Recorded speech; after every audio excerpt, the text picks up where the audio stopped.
At UFC 284, Islam Makhachev defends his lightweight title for the first time against featherweight champion Alexander Volkanovski.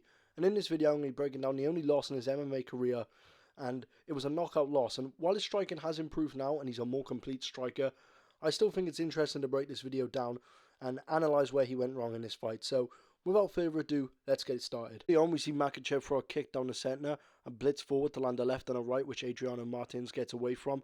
And as Islam throws a roundhouse to the body, Martins connects with a straight. Now, Islam is not patient in this fight, as we can see him throw an overhand, which does back Martins up to the cage, but straight away Islam is rushing in.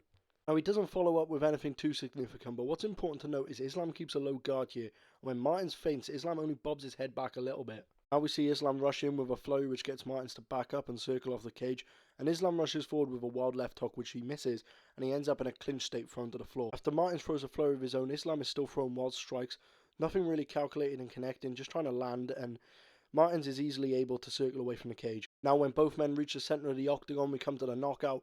This is brought on by Islam's wild tendencies in the fight. Rather than set up a jab, he swings a big overhand left to a blocking Martins, who slips and connects with a right hook on a travelling Islam, which sends him down to the canvas, and immediately the ref steps in. Now, people have always contested if this stoppage was early, but I would have to say no. And the reason I say this is because while Islam wasn't out cold, when he went down he was clueless to where he was, and his legs actually folded in on him.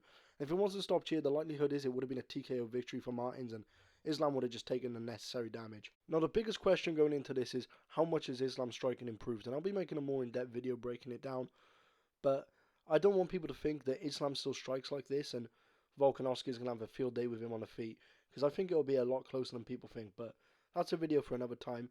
Bit of a shorter breakdown today, but if you have enjoyed, don't forget to like, comment, share and subscribe. Protect yourself at all times, and I'll see you in the next one.